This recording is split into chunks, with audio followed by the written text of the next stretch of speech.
नमस्कार दोस्तों, मैं हूं अजय सूर्यवंशी और आपका स्वागत करता हूं वर्चुपीडिया के इस चैनल पर।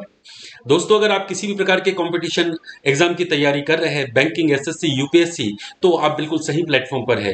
दोस्तों, अगर आप इस वीडियो को देख रहे हैं और अभी तक आपने सब्सक्राइब नहीं किया तो जरूर सब्सक्राइब करें। वीडियो आपको पसंद आता है तो लाइक करें और अपने दोस्तों तक इसे शेयर करें। दोस्तों, आज हम करने जा रहे हैं the Hindu editorial analysis and vocab session. तो इस सेशन को आइए एक छोटी सी शायरी से शुरू करते हैं, 4 लाइनों के साथ। कि सिर्फ चाह लेने से कि सिर्फ चाह लेने से कभी राह नहीं मिला करती। कि सिर्फ चाह लेने से कभी राह नहीं मिला करती और कभी भी कोई मंजिल किसी राहगीर का इंतजार नहीं किया करती। कि सिर्फ चाह लेने से कभी राह नहीं मिला करती और कभी कोई मंजिल किसी राहगीर का इंतजार नहीं किया करती। ये दुनिया बड़ी पैनी नजर रखती है दोस्तों आपके हर एक कदमों पर। कि ये जो दुनिया है बड़ी पैनी नजर रखती है आपके हर एक कदमों पर। अगर हौसला है इरादों में अगर हौसला है इरादों में तो फिर कोई भी राह मुश्किल नहीं लगती। तो आइए शुरू करते हैं आज का सेशन। सबसे पहले मैं आपको बता दूं कि जो आज का सेशन है सच में बहुत ही सेंसिटिव सेशन है। आज जो आर्टिकल हम करने जा रहे हैं इसमें एडिटर ने बहुत सेंसिटिव टॉपिक को निकाला है। आज जो जिस प्रकार हम देख रहे हैं सारी दुनिया आज जिस पेंडेमिक से गुजर रही है, जिससे परेशान है, लोगों के काम बंद है, लोगों के स्कूल बंद है, पढ़ाई डिस्टरबेंस पढ़ाई के लिए हो रहा है और साथ ही साथ हमारे पूरी देश की पूरी दुनिया की अर्थव्यवस्था बहुत ही ज्यादा हिल चुकी है। तो इसी के ऊपर आज का ये आर्टिकल लिखा गया है जिसमें एडिटर ने कोशिश की है सभी के पास कि जानकारी पहुंचे कि वर्ल्ड लेवल पर जो पूरी दुनिया के स्तर पर है, वर्ल्ड लेवल पर हम और पूरी दुनिया के तमाम जो देश है ये किस प्रकार से इकोनॉमिक प्रॉब्लम से गुजर रहे हैं। तो आइए सबसे पहले तो शुरू करते हैं हम वोकैब सेशन। तो सबसे पहले हम वोकैब करते हैं। देखिए, अभी जो हमारे पास वोकैब है सबसे पहला वो है विरुलेंस। देखिए, virulence virulence mean what? Virulence एक प्रकार की फीलिंग्स होती है, एक प्रकार का खतरा, एक प्रकार का डर, भय। यानी कि एक हार्मफुल थिंग है, यानी कि डेंजर या फियर, यानी किसी बीमारी के फैलने का खतरा। किसी बीमारी के फैलने का खतरा, इसे बोलते हैं हम विरुलेंस। दोस्तों, अगला शब्द है हमारे पास वेरिएंस। वेरिएंस मतलब डाइवर्जेंट, इनकंसिस्टेंट, मतलब जो लगातार नहीं है, जो बदलाव होते रहता है, यानी कि चेंजेस, यानी कि बदलाव, फेरबदल या भिन्नता। अगला है रैपिड। रैपिड का मतलब होता है तेज गति से लगातार किसी चीज का होना, यानी वेरी फास्ट। आईएमएफ, दोस्तों आज के आर्टिकल में एक शब्द आएगा आईएमएफ। इसका मतलब, इसका फुल फॉर्म क्या होता है? International monetary fund. स्टार्कली का मतलब होता है क्लियरली, या फिर जो देखने में बड़ा कठोर सा लगे या स्पष्टतः जो दिखाई दे, हार्श इन अपीयरेंस। अगला है फॉल्ट लाइन। फॉल्ट लाइन को हम बोलते हैं प्रॉब्लम होता है इसका मतलब। एक है प्रीसिपिटेटिंग। तो प्रीसिपिटेटिंग मतलब टू मेक समथिंग हैपन, मतलब किसी चीज को करवाना, किसी चीज का होना, किसी चीज को होने देना। अगला है डाइवर्जेंस, अर्थात सेपरेशन, भिन्नता, अलग अलग। इंड्यूस का मतलब होता है किसी को प्रोत्साहित करना, यानी कि इनकरेज या फिर मोटिवेट बोल सकते हैं। अगला है हमारे पास इफ्यूजिव। इफ्यूजिव एक प्रकार का ये एडजेक्टिव है। इसका मतलब होता है कि शोविंग वेलकम नेचर, मतलब जब कोई आता है तो हम क्या करते हैं, बड़ी खुशी से उसका स्वागत करते हैं, मुस्कुराते उसके सामने पेश आते हैं। तो इस प्रकार का जो भाव होता है उसे हम बोलते हैं इफ्यूसिव। मतलब हम ये कह सकते हैं जैसे कि इफ्यूसिव मैनर, की एक ऐसा तरीका जिससे हम किसी का स्वागत करते हैं बड़ी उत्सुकता के साथ, बड़ी खुशी के साथ। जैसे एक सेंटेंस में हम इसको समझने की कोशिश करें कि ही वेलकम्ड मी इन ए इफिसिव मैनर। मतलब उसने बड़ी ही खुशी खुशी मेरा स्वागत किया और मतलब मुझे देखकर वो बड़ा खुश हुआ। अगला है इमर्ज। तो देखिए, इमर्ज मतलब होता है किसी चीज का सामने आना, प्रकट होना, यानी कि कम आउट, यानी उभर कर सामने आना। मान लीजिए हमारा जो कोविड-19 से हम जो ग्रसित है अभी, तो इसमें जो कोरोना वायरस है धीरे धीरे इमर्ज हुआ, फिर धीरे धीरे वो फैला, तो जो निकलना जो होता है वो इमर्ज कहलाता है। फिर है हमारे पास अब एप्रिसिएवली, तो इसका मतलब होता है एक बड़ा अमाउंट, बहुत बड़ी मात्रा में, तो उसे बोलते हैं ए बिग अमाउंट। अच्छा, एक अगला हमारा है, ये वर्ब है, ये है रिबाउंड। रिबाउंड मतलब किसी चीज को फिर से हासिल कर लेना, या उसको बढ़ाना, या किसी चीज में वृद्धि होना, रिकवर करना। तो रिकवर या इंक्रीज इसके लिए आएगा, ये एक वर्ब है। अगला है on the back of. On the back of एक प्रकार की प्रीपोजिशन है, इसका मतलब होता है के सहारे, यानी किसी चीज के सहारे। On the back of this evidence, मतलब इस जो चीज है, जो सबूत है, इसके आधार पर मैं बात कर रहा हूं, तो के सहारे या फिर के आधार पर भी बोल सकते हैं। अब है फिजिकल सपोर्ट। तो फिजिकल सपोर्ट मतलब वित्तीय सहायता, मतलब पैसों से संबंधित आर्थिक स्थिति को सुधारने के लिए दी जाने वाली सहायता है। अगला है इन द इवेंट ऑफ, मतलब इसको हम ऐसा भी कह सकते हैं, ये भी एक प्रकार का प्रीपोजिशन का ही काम कर रहा है यहाँ पर, कि अगर ऐसा होता तो। अगला है कंटेजियस। कंटेजियस मतलब संक्रामक, जैसे अभी जो बीमारी है, जो वायरस है ना, कोरोना वायरस, तो ये क्या है, एक संक्रामक है, मतलब फैलने वाला है। अगला है फिजिकल ईयर, मतलब वित्तीय वर्ष। अगला आगे देखते हैं। अगला है हमारे पास में विथ इन्फ्लेशन। देखिए इन्फ्लेशन का मतलब क्या होता है, महंगाई का बढ़ना। मतलब आज 10 रुपए कोई चीज थी और अगले दिन क्या हुआ, वो 11 हो गई, अगले दिन 12 हो गई, अगले दिन 13 हो गई, मतलब थोड़ा तेज गति से महंगाई का बढ़ना, दैट इज कॉल्ड इन्फ्लेशन। तो विथ इन्फ्लेशन मतलब महंगाई बढ़ने से। लूमिंग, लूमिंग मतलब बने रहना, छाए रहना, मंडराना ऊपर। उसके बाद में है विसरल, मतलब देखिए विसरल मतलब होता है, ये एक प्रकार की फीलिंग है जिसे आप कंट्रोल नहीं कर सकते, जिसे क्या आप कंट्रोल नहीं कर सकते। अच्छा, अगला है एपेटाइट। एपेटाइट मतलब भूख। उसके बाद में ओन अ वॉर फुटिंग, ये इसका मतलब होता है कि युद्ध स्तर पर किसी चीज की तैयारी करना, मतलब बहुत जल्दी जल्दी किसी काम को करना। तो आइए पहले तो हम समझते, एक शब्द अभी हमने देखा लूमिंग, ये लूमिंग है ना।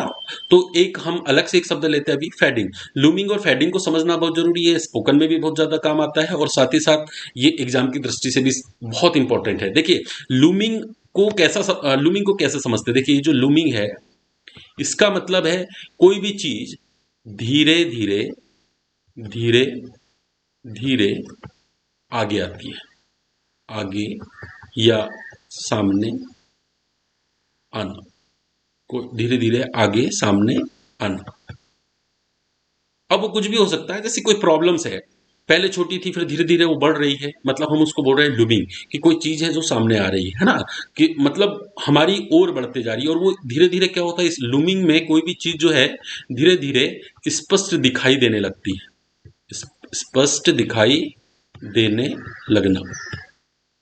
मान लीजिए कि कोई हमारा परिचय का व्यक्ति है जो काफी दूर है, मतलब मान लीजिए कि 200 किलोमीटर दूर है, तो दिखाई नहीं दे रहा है, और वहां से धीरे धीरे वो हमारी तरफ आ रहा है, तो धीरे धीरे उसका चेहरा हमें पहचान में आने लगता है, और जैसे जैसे करीब आता है तो हम उसे बहुत अच्छे से पहचानने लगते हैं।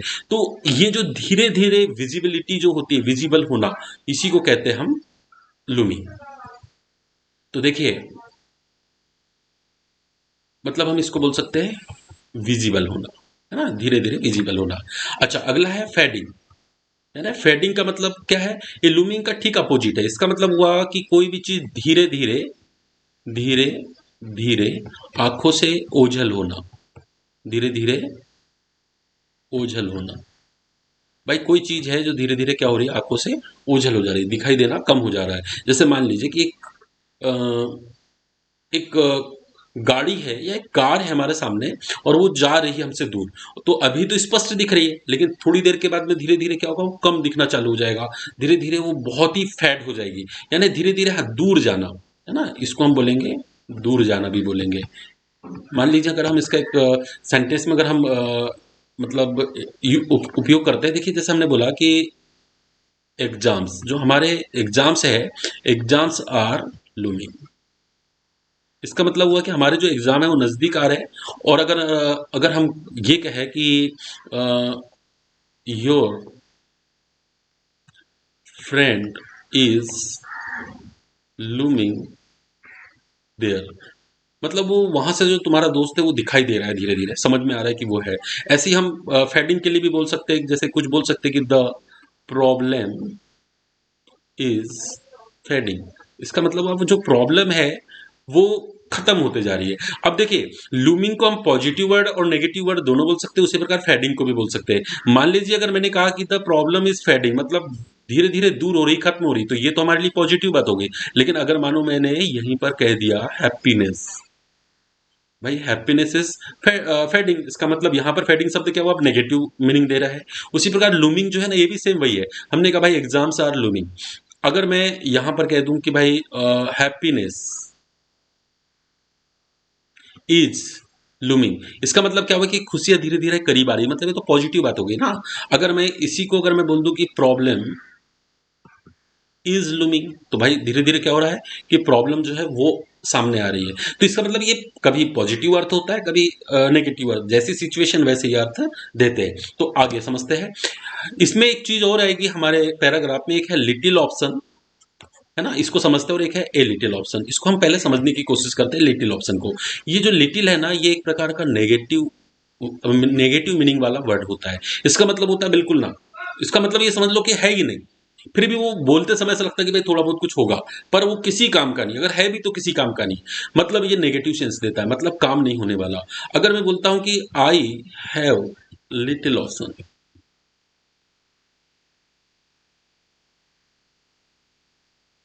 आई हैव लिटिल ऑप्शन, इसका मतलब मेरे पास कोई ऑप्शन ही नहीं है। देखिए यहां पर कहीं आपको नॉट लगा हुआ नहीं दिख रहा है, लेकिन ये लिटिल जो है ये खुद ही बोल रहा है कि I do not have any option. इसका मतलब ये होगा कि do not have any option. ठीक है। उसके बाद में अगर हम बात करें कि I have a little option, अगर मैंने कहा भाई I have a little option, मतलब मेरे पास जो ऑप्शन तो है, काम चल जाएगा, मतलब ये जो मीनिंग देता है ये पॉजिटिव मीनिंग देता है। तो इसको भी समझना है, ये अपने आप में सेंटेंस कैसा है, पॉजिटिव, और ये वाला सेंटेंस कैसा है अपने आप में, नेगेटिव। मतलब कहीं पर अगर आपको लिटिल शब्द दिखता है तो आप समझिए कि वो कैसा है, नेगेटिव, और कहीं पर ए लिटिल दिखता है तो समझिएगा ये जो है वो पॉजिटिव मीनिंग देता है। चलिए आगे देखते हैं। तो शुरू करते हैं आज का आर्टिकल। आज का आर्टिकल देखिए क्या कहता है कि विरुलेंस एंड वेरिएंस। देखिए क्या कह रहा है, विरुलेंस एंड वेरिएंस।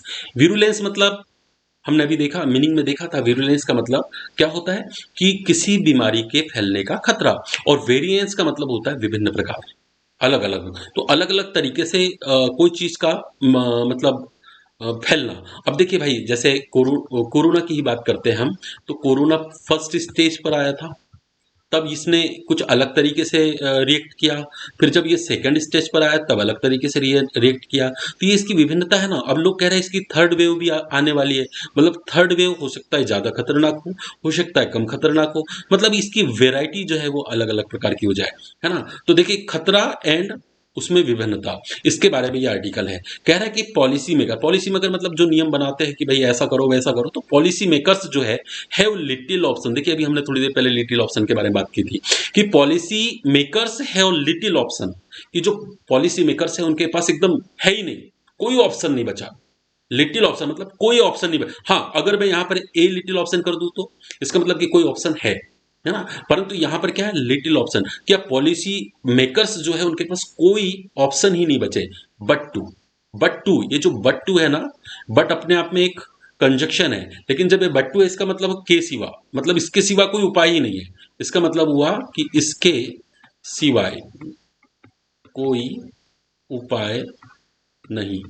मतलब ये बट्टू का यूज इस प्रकार से करते हैं। अब वो क्या है उपाय, देखिए, तो जो बट्टू इसके सिवा renew economic activities after rapid vaccination. ये जो रैपिड वैक्सीनेशन मतलब लगातार तेजी के साथ वैक्सीनेशन का काम, टीकाकरण का काम होते रहे, रिन्यू मतलब रिन्यू करते रहे इकोनॉमिक एक्टिविटीज। अगर ये एक्टिविटीज को रिन्यू करना चाहते हैं, फिर से इकोनॉमिक आर्थिक एक्टिविटी है इसको अगर सही करना चाहते हैं, पुनः स्थापित करना चाहते हैं, तो इसके लिए इनके पास एक ही चारा है कि वो रैपिड वैक्सीनेशन करवाते रहे, मतलब टीकाकरण पर जोर दें, टीकाकरण में किसी भी प्रकार की कमी वो ना आने दें। ठीक है, चलिए आगे बढ़ते हैं। देखिए यहां से चालू होता है हमारा पैराग्राफ पहला, द आईएमएफ। ये आईएमएफ क्या है, यह इंटरनेशनल मॉनिटर फंड। तो ये कह रहा है इसका latest update, the IMF latest update, इनका जो लेटेस्ट अपडेट है, सबसे जो लेटेस्ट इन्होंने बात की है, to its world economic outlook, यानी इस नजरिए पे, किस नजरिए पे, पूरी दुनिया की आर्थिक स्थिति पर स्पॉटलाइट किया इन्होंने, नजर डाली इन्होंने। द स्टार्टली, वो भी कैसे, एकदम क्लियरली और स्पष्ट बताया और वो भी कैसे, वाइडनिंग वेरिएंस। देखिए यहाँ पर वाइडनिंग आया, वाइडनिंग क्या है इसको समझते हैं हम। देखिए ये जो वाइड है ये हमारा एक एडजेक्टिव है। क्या है ये, एडजेक्टिव। इसका मतलब क्या होता है, चौड़ा। और किसी इस एडजेक्टिव में हमने क्या किया, वाइड में एन जोड़ा, तो ये हो गया चौड़ा करना, ये वर्ब बन गया चौड़ा करना। अब अगर मैंने इसमें आईएनजी लगा दिया है ना, तो वाइडनिंग हो गया ये। अब वाइडनिंग हुआ तो क्या हुआ, यानी कि ये फिर से एडजेक्टिव बन गया एक प्रकार से। लेकिन ये कौन सा एडजेक्टिव है, ये है प्रेजेंट पार्टिसिपल। प्रेजेंट पार्टिसिपल बनाई। तो प्रेजेंट पार्टिसिपल देखिए वो क्या बोल रहे हैं यहाँ पर, वाइडनिंग वेरिएंस, मतलब ये जो बदलाव है, बड़े मात्रा में जो स्टार्कली यानी स्पष्ट बदलाव के बारे में बता दिया है। इन बड़े पैमाने पे जो स्पष्ट बदलाव हो रहा है उसके बारे में बात कर रहे हैं। इन द ग्लोबल रिकवरी, यानी पूरे विश्व स्तर पर जो रिकवरी यानी फिर से उसको फिर से प्राप्त करने के लिए, फ्रॉम द इकोनॉमिक स्ट्रेंथ, दो आर्थिक जो स्ट्रेन मतलब तनाव, यानी आर्थिक जो तनाव है इसको फिर से जो बड़े पैमाने पर जो हुआ है कॉज्ड, तो इसका मुख्य कारण क्या है, इसका कारण क्या है, by the pandemic. By the pandemic यानी महामारी, यानी विश्व स्तर पर फैली इस बीमारी के कारण हमें इस इकोनॉमिक प्रॉब्लम को देखना पड़ रहा है। And the primary fault line, देखिए फॉल्ट लाइन का मतलब क्या होता है, फॉल्ट लाइन का मतलब होता है किसी भी प्रकार की समस्या यानी कि प्रॉब्लम्स। तो सबसे प्राइमरी मतलब जो मुख्य रूप से जो शुरुआती यानी कि जो प्राइमरी यानी कि जो प्राथमिक प्रॉब्लम्स है, वो precipitating the divergence of the world's economics. देखिए कहने मतलब किसी चीज को संभव बनाना, वो कहलाता है प्रीसिपिटेटिंग। मतलब प्रीसिपिटेटिंग क्या करता है, किसी चीज को संभव बनाती है। तो ये जो शुरुआती जो हमारी प्रॉब्लम थी यानी फॉल्ट लाइन जो थी, वो क्या है, द डाइवर्जेंस, इसको संभव बना रही है, किसको, विभिन्नता को, बदलाव को। द वर्ल्ड्स इकोनॉमीज यानी दुनिया की जो आर्थिक स्थिति है, into two blocks, two two दो ग्रुप में, ब्लॉक्स मतलब group, those that are normalising, जिसे कि नॉर्मलाइजिंग किया जा सकता है भाई, एक्टिविटीज फ्रॉम यानी ऐसे काम से, फ्रॉम द कोविड-19 इंड्यूसेस। देखिए इंड्यूस मतलब प्रेरित करना, कब्स एंड कब्स मतलब नियंत्रण कर, यानी लोगों को प्रेरित करे कि इसको नियंत्रित करे। And those that are still struggling, मतलब जो अभी भी स्ट्रगल कर रहे हैं। ये स्ट्रगल कौन कर रहे हैं, ये देशों के बारे में बात करें, यानी कुछ देशों ने कोविड-19 की इस महामारी के बाद अपने आप को संभाल लिया, और कुछ ऐसे देश है जो आज भी क्या कर रहे हैं, स्ट्रगल कर रहे हैं इसके लिए, अपने आप को आर्थिक स्थिति से, इकोनॉमिकली उन्होंने अपने आप को स्ट्रॉन्ग नहीं बना पाए। ईज, अच्छा ये देखिए ये ईज, अब देखिए ये जो ईज है एक्चुअल में है किसके लिए, ये आया है हमारे मतलब प्रॉब्लम्स के लिए, है ना। तो प्रॉब्लम्स के लिए आ रहा है, ये फॉल्ट लाइन के लिए, है ना। ये फॉल्ट लाइन ही है ये ईज। बाकी जो बीच में जितनी चीजें आई है यहां से फॉल्ट लाइन के बाद, ये यहां से लेकर ये पूरा क्या है, ये इसके लिए एडजेक्टिव फ्रेज का काम कर रहा है, उसके बारे में बात कर रहा है। Is vaccine access and the pace of vaccination coverage. तो वो क्या है, ये प्राइमरी जो लाइन है यानी प्राइमरी जो समस्या है, वो समस्या क्या निकली, इस बात को समझिए। तो वो समस्या निकली हमारी वैक्सीन एक्सेस करना, मतलब वैक्सीन को लोग एक्सेस नहीं कर रहे हैं, and pace of vaccination coverage, और कह रहे हैं कि गति प्रदान करे, तेजी बढ़ाए, पेस यानी गति को, वैक्सीनेशन कवरेज यानी पूरे क्षेत्र में फैला दे, इसको क्या बोल रहा है कि ये नहीं कर पा रहा है। तो ये नहीं कर पा रहा है और इसको हमें करना चाहिए। इसके लिए हम कह रहे हैं कि जो वैक्सीनेशन जो इसका जो वैक्सीनेशन का जो काम है पूरे पैमाने पे अगर बढ़ जाए, सभी को अगर वैक्सीन लग जाती है, तो ये मानकर चलिए इकोनॉमिक पावर अपने आप बढ़ जाएगी, क्योंकि फिर सभी मार्केट में अपना काम करने लग जाएंगे और इकोनॉमिक पावर जो है वो अपने आप बढ़ जाएगी। अब कह रहे हैं कि 3 मंथ्स, 3 महीनों से, सिंस इट्स अप्रैल फोरकास्ट, यानी अप्रैल में इसकी भविष्यवाणी की थी, किसने, आईएमएफ ने, जो एक संस्था है। तो the IMF project the global economy to expand at an unchanged pace of 6% this year. उन्होंने कहा था कि इसकी जो चाल, इसकी जो गति है वो 6% करीब रहेगी, किसकी, पूरे वैश्विक स्तर पर आर्थिक स्थिति की जो बढ़ेगी, जो बदलाव होगा वो 6% तक होगा। बट इट सीज, ये ईट किसके लिए आया भाई, ये ईट हमारे आईएमएफ के लिए आया है। तो सीज ये देखती है कि the world's advanced economics registered faster growth than forecast early, कि जो दुनिया की जो इकोनॉमी है ये अपने नाम दर्ज करवाते जा रही इससे भी जल्दी, किससे, जो फोरकास्ट की थी, मतलब जो भविष्यवाणी आईएमएफ ने की थी उससे पहले ही लोग रिकवरी करने लगे हैं। While emerging markets and developing economics, are expected to post appreciably slower recoveries. देखिए जब मार्केट उभर कर आना, देखिए इमर्जिंग मतलब उभर कर आना, मतलब मार्केट सामने आना, दुकानें लगना, है ना, मार्केट लगना, चालू होना, ये जब मार्केट बाहर आए तो डेवलपिंग इकोनॉमिक्स यानी कि इनका मतलब लगा कि अब आर्थिक स्थिति जो है ये एक्सपेक्ट की जाने लगी पहले की तुलना में कि ये बढ़ेगी, लेकिन क्या हुआ कि स्लोअर रिकवरीज, कि पहले की तुलना में स्लो रहेगी, लेकिन इन्होंने सॉरी बढ़ने लगेगी, लेकिन एक्सपेक्ट करने के ठीक उल्टा इन्होंने क्या किया, रिकवरी को स्लो कर दिया, मंदा कर दिया, कम कर दिया। द आईएमएफ प्रोजेक्ट, यानी जो आईएमएफ प्रोजेक्ट मतलब इसने जो कहा था कि आईएमएफ ने advanced economics to grow by 5.6% in 2029, कि वो 5.6 है ना, इतना 5.6% जो है 2021 मतलब इस वर्ष ये इतनी बढ़ जाती, परंतु 0.5% जो है वो क्विकर देन फोरकास्ट इन अप्रैल, वो अप्रैल में इतनी ज्यादा और बढ़ सकती है, ये ऐसा उन्होंने कहा था, लेकिन ये बढ़ चुकी है। कितनी बढ़ चुकी है? 0.5% क्विकर हो चुकी है, किससे? फोरकास्ट से, जो भविष्यवाणी की थी उससे 0.5% जो है वो बढ़ चुकी है। अब देखिए यहां पर एक चीज आई, बहुत बढ़िया शब्द है, under going this anticipated acceleration, ये जो वृद्धि हुई है, देखिए सबसे पहले तो अंडर गोइंग को समझते हैं। ये जो अंडर गो जो है एक वर्ब है, गो का मतलब जाना और अंडर गो मतलब किसी से होकर जाना। कैसे? जब भी आप किसी बीमारी से, किसी समस्या से अगर गुजर रहे होते हैं तो हम उसको बोलते हैं अंडर गो। इस बात को समझिए, जैसे मान लीजिए कि वो भाई अपने को ये बोलना है कि वो कुल मिलाकर एक प्रकार से इसका अर्थ हुआ किसी चीज से सफर करना, कि ही has been suffering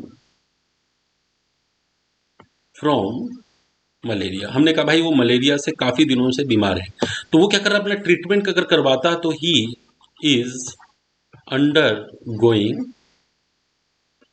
medical checkup, under going medical checkup, मतलब यही हुआ ना कि भाई वो मेडिकल चेकअप करवाने जा रहा है, तो मेडिकल चेकअप में लगा हुआ है बीमारी को ठीक करने के लिए। तो यहां पर बात वही आ रही है कि जो under going this anticipated acceleration, ये जो अंदाजा, जो एंटीसिपेट मतलब क्या होता है, अंदाजा लगाना, पहले से गेस करना, है ना, क्या करना इसका मतलब होता है गेस। ये जो एक्सीलरेशन यानी कि जो वृद्धि हुई थी, तो इसको जो गेस किया गया था, तो उसके अनुसार द यूएस इकोनॉमी यानी जो यूनाइटेड स्टेट जो है वहां की जो इकोनॉमी है इस सीन, उसको देखा गया कि वो बढ़ गई, एक्सपेंड हो गई, बढ़ गई कितनी, 7%। ए 0.6% पॉइंट अपग्रेड, यानी उसका 0.6% जो है वो अपग्रेड हो गया ऑन द बेक ऑफ, यानी इस आधार पर एन, इस मतलब ये जो इसने 0.6% पॉइंट को जो अपग्रेड किया है, हम on the back of an expensive vaccine roll out that has helped enable substantial normalisation in activity. तो कह रहे हैं कि ये कैसे किया, तो उसने ना क्या किया कि वैक्सीनेशन को रोल आउट किया। रोल आउट करना मतलब मार्केट में लाना, मतलब लॉन्च करना, उसने जल्दी लॉन्च कर दिया ताकि वो इनेबल हो सके, सक्षम बन सके, और सब्सटेंशियल यानी जरूरी रूप से वो नॉर्मलाइजेशन एक्टिविटी, मतलब उसके काम जो है वो नॉर्मल सब चलने लगे, देश में सारे काम अपने आप नॉर्मल जैसे पहले थे वैसे होने लगे, उस पर ये काम करने लगा। And expectation of additional physical support, और साथ ही साथ उम्मीद भी की जाने, एक्सपेक्टेशन मतलब उम्मीद भी थी क्या, कि कुछ अतिरिक्त जो है, कुछ अतिरिक्त जो है वो फिजिकल सपोर्ट मतलब आर्थिक रूप से यानी कि पैसों से संबंधित जो है फाइनेंशियल सपोर्ट उसको मिलते रहे। Emerging market and developing economies, यानी मार्केट का उठना, ऊपर आना, उछाल मारना, डेवलपिंग इकोनॉमिक्स यानी कि आर्थिक स्थिति का डेवलप होना। ऑन द अदर हैंड, और दूसरे रूप में देखें, दूसरे स्तर पर अगर हम बात करें, आर सीन एक्सपेंडिंग बाय 6.3, कि 6.3 6.3 के हिसाब से बढ़ना था, 0.4 percentage point slower than projected in April. लेकिन जो अप्रैल में भविष्यवाणी की गई थी किसके द्वारा, आईएमएफ के द्वारा, तो उसके अनुसार ये 0.4% स्लोअर चल रहा है, धीमा चल रहा है। तो बात ये आ रही भाई ये धीमा चल रहा है, तो ये स्लोवर हो गया, मतलब उम्मीद थी कि 6.3 बढ़ेगा, लेकिन ये 0.4 पर जो है परसेंट जो है वो इसकी गति धीमी हो गई। चलिए आगे देखते हैं कि इंडिया इज सीन। अब भाई यहां से बात आती है कि इंडिया इज सीन, भारत को इस रूप में कैसे देखा जाता है, as the largest drag. Drag का मतलब क्या होता है, एक बाधा उत्पन्न करने वाली चीज, बाधा, मुश्किल, है ना। यानी भारत को तो इसमें सबसे निम्न स्तर पर माना जा रहा है कि यार ये सबसे बड़ी दिक्कत है, सबसे बड़ी बाधा जो है वो भारत है। With the fund cutting its growth forecast for South Asia's last economies by 3% points to 9.5%। अब भारत के लिए माना गया था कि करीब ये 12% जो है ग्रोथ करेगा, अपने फाइनेंशियल 12% सपोर्ट करेगा, परंतु 12% की जगह ये क्या कर रहा है, 9.5% ही सपोर्ट कर रहा है। क्या कर रहा है ये 9.5%, मतलब ये 3% जो है वो नीचे चल रहा है। 30% इसका लेजर है, मतलब कम है, लेसर कर रहा है। तो by 3% point to recover in confidence, इनका इसका जो कॉन्फिडेंस है रिकवर जो करना था ना, कॉन्फिडेंस क्या, इकोनॉमिक पावर आएगा तो कॉन्फिडेंस आएगा, तो इसका जो कॉन्फिडेंस, इसकी जो इकोनॉमिक पावर वो 3% कम ही चल रही है। एज अ रीजन, यही कारण तो बन रहा है फॉर इट्स डाउनग्रेड, यानी इसके नीचे जाने के लिए यही कारण बन रहा है, इसके नीचे जाने के लिए यही कारण बन रहा है कि जो जो कारण क्या बन रहा है कि ये इसने करना था 12% तक ग्रोथ, लेकिन ये 3% नीचे जा रहा है। तो यही एक कारण ऐसा है जिसकी वजह से ये डाउनग्रेड हो रहा है। डाउनग्रेड मतलब नीचे जा रहा है। द IMF हैज वार्न्ड, और ये IMF जो संस्था है इसने भाई चेतावनी दी है पहले ही कि कंट्रीज लेगिंग इन वैक्सीनेशन, की जो भी देश भाई वैक्सीनेशन टीकाकरण में पीछे जाएगा, ये लेग जो है ना, ये लेगिंग इन जो है इसका मतलब होता है पीछे जाना, तो पिछड़ना, किसी चीज से पीछे रह जाना। सच एज इंडिया, इंडोनेशिया, यानी इंडिया और इंडोनेशिया के बारे में कहा है, ये दो देश ऐसे हैं कि अगर ये पिछड़ गए तो would suffer the most among G20 economics, तो G20 इकोनॉमिक्स में ये बहुत ही पीछे रह जाएंगे, पिछड़ जाएंगे। फिर आगे देखते हैं कि in the event of emergency of a super contagious, contagious मतलब क्या होता है, संक्रामक चीजें जैसे जो फैलती है, यानी वायरस, तो कंटेजियस वायरस मतलब फैलने वाला वायरस, और बोल रहा है सुपर कंटेजियस वायरस मतलब बहुत ही ज्यादा फैलने वाला वायरस, वेरिएंट यानी उसका जो बदलाव रूप, बदलता हुआ रूप। कह रहा है कि इन द इवेंट इमरजेंसी, यानी अगर हम बात करें, ध्यान से समझिएगा इस चीज को, कि अगर ऐसा हो जाए, अगर ये in the event of emergency मतलब ये ऐसा हो जाए कि ये जो बदलाव है वायरस का, ये संक्रामक वायरस का, वो बहुत भयानक हो जाए। देखिए फर्स्ट स्टेज पर कुछ और बात थी, सेकंड पर इसने अपना विकराल रूप रखा, अब थर्ड स्टेज पर ये पता नहीं क्या स्थिति लाता है ना। तो ये जो वेरिएंट जो है, इसका जो बदलाव है वायरस का, तो ये अगर ऐसा ही चलते रहा with just a little over 7% of population fully vaccinated, अब कैसे चलते रहा कि भाई देखिए चल क्या रहा है, अगर ऐसे चलते रहा, और चल क्या रहा है कि भारत की जो पॉपुलेशन है मात्र 7% ही अभी तक के क्या हुआ, वैक्सीनेटेड हुई है। लोग वैक्सीन ही नहीं लगवा रहे, है ना, तो वैक्सीन पहुंच भी नहीं पा रही है पर्याप्त मात्रा में। तो कहने का मतलब कि अभी तक क्या किया है भारत ने, सिर्फ 7% लोग जनता तक ही अपने वैक्सीन को पहुंचाने का काम किया है। तो ये तो बहुत बड़ी परेशानी का कारण है। India significantly lacks the estimate global average of almost 14%, कह रहा है कि सिर्फ 14% ही एवरेज रहेगा विश्व स्तर पर, जो आकलन किया जा रहा है, एस्टिमेटेड यानी आकलन करना, किसी चीज का अनुमान लगाना, तो ये क्या होगा, सिर्फ 14%। और ब्राजील के बारे में क्या कह रहा है ये, ब्राजील 18%, और ब्राजील है 18%, and is way behind the और इसके अलावा जो बात कर रहा है कि 50% and 55% coverage achieved in the US and the UK respectively, ये रिस्पेक्टिवली मतलब क्रमशः, मतलब ये 50 वाला किसके लिए आ गया, क्रमशः मतलब क्रम से यूएस के लिए, और 55 किसके लिए आ गया, यूके के लिए। कि क्रमशः अगर देखा जाए तो यूएस ने क्या किया, 50% वैक्सीनेशन करवा लिया है, और यूके में क्या हुआ, 55% वैक्सीनेशन करवा लिया। तो देखिए इंडिया सिर्फ 14% करवा पाई, ब्राजील सिर्फ 18% करवा पाई। इसका मतलब साफ है कि हम अभी बहुत पीछे हैं। तो the fund was effusive in its praise for India's decisive action in January, जो जनवरी है ना, जनवरी के महीने में तो बड़ी तारीफ हो रही थी भारत की, कि भारत जो है वो बहुत अच्छे से काम कर रहा है, तारीफ का काम हो रहा है। IMF तारीफ कर रहा था कि इस भारत जो एक्शन ले रहा है, जो निर्णय ले रहा है, जो निर्णायक इसका जो एक्शन है वो बहुत ही अच्छा है। वेन इट फोरकास्ट 11.5 ग्रोथ, उन्होंने कहा था कि भाई ये 11.5 तक ही वृद्धि कर लेगा for the physical year ending मार्च 2022, यानी 2022 की खत्म, मतलब 2022 आने वाले साल में मार्च तक तो ये अपना जो वित्तीय वर्ष है, फिजिकल ईयर मतलब वित्तीय वर्ष पूरा कंप्लीट कर लेगा। तो before raising the projection to 12.5% in April, वो बोल रहा था कि ये काम जो 22 के मार्च तक है वो अप्रैल तक ही इसका पूरा हो जाता है इस वर्ष 2021 में। The economy appeared to rebound well in the January, यानी जनवरी में ही ऐसा लग रहा था कि ये रिबाउंड कर लेगा।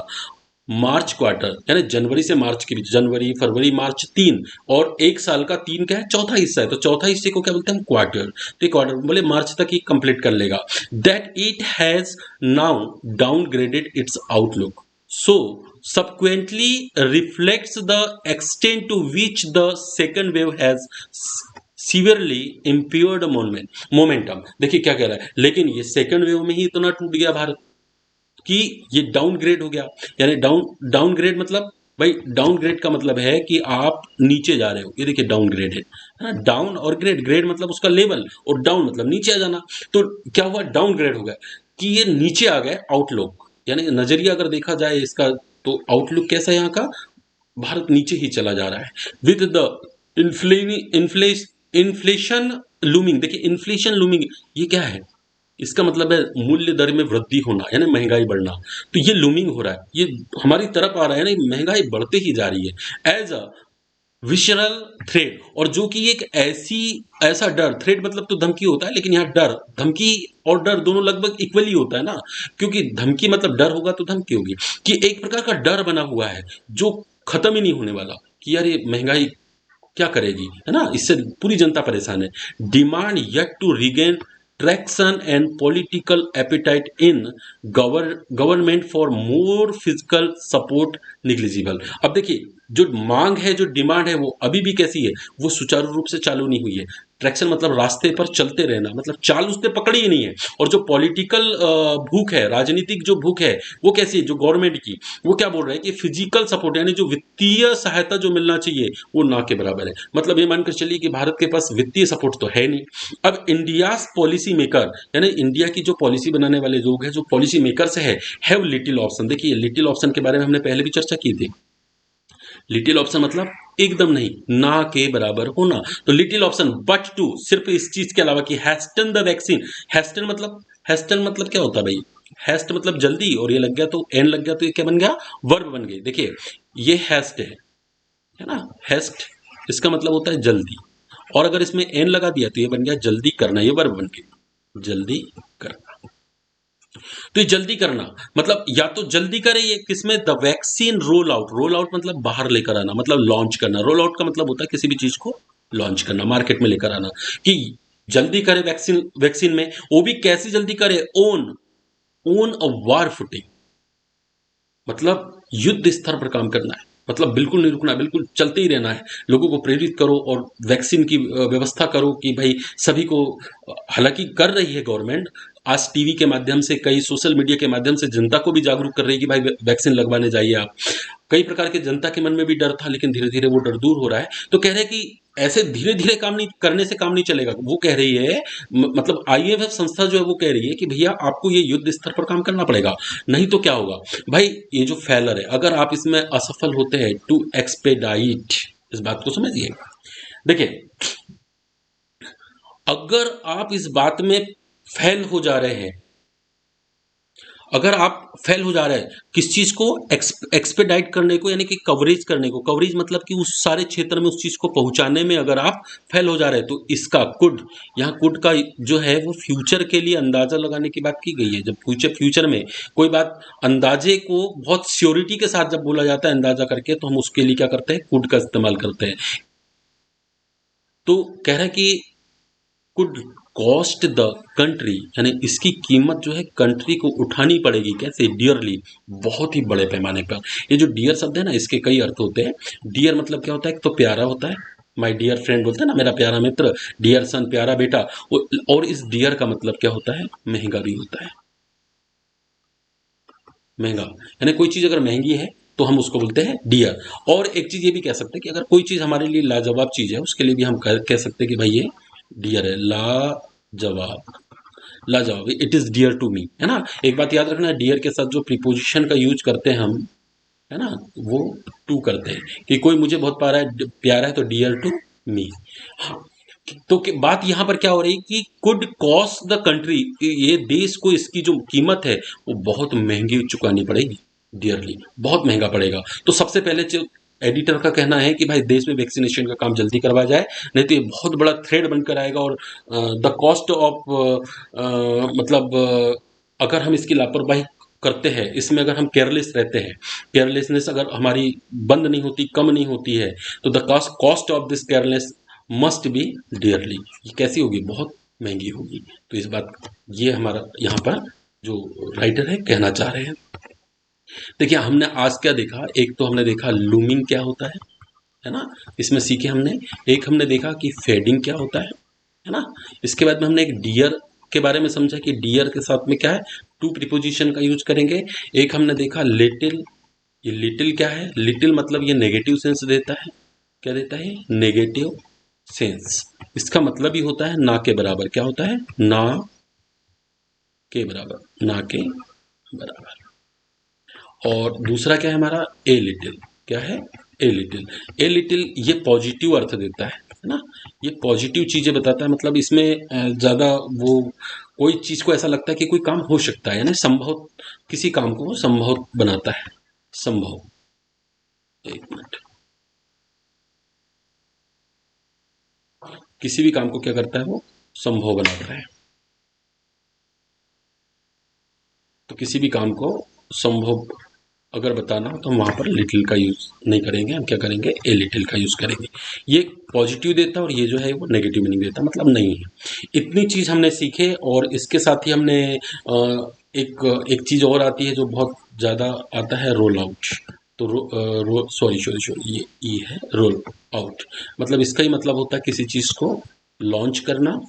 इसके बाद एक हमने देखा लेग, है ना, लेग से इसके इसका मतलब पीछे रहना भी होता है, पीछे छूट जाना, पीछे छूटना। तो इस प्रकार से हमने देखा। और एक चीज देखा हमने यहाँ पर, दो ऐसी हमने देखा, एक वाइट और एक देखा हमने हैस्ट, जल्दीबाजी करना। ये इसको अगर हम वर्ब बनाना चाहते हैं तो कैसे बनाते हैं? हम इसमें एन लगा देते हैं, वाइडन। और इसको वर्ब बनाना है तो हम इसमें भी एन लगा के कर देंगे, हैस्टन। तो ये वर्ब बन जाती है। तो आई होप आपको ये पैराग्राफ अच्छी तरह समझ में आया हो। तो चलिए आज की क्लास हम यहीं पर एंड करते हैं। पढ़ते रहिए, सीखते रहिए। और अगर आप चैनल इस चैनल को अभी तक अगर आपने सब्सक्राइब नहीं किया तो आप सब्सक्राइब करें। और अगर वीडियो आपको अच्छा लगा हो तो लाइक जरूर करें, अपने दोस्तों तक इसे शेयर जरूर करें। सो बाय बाय, सी यू।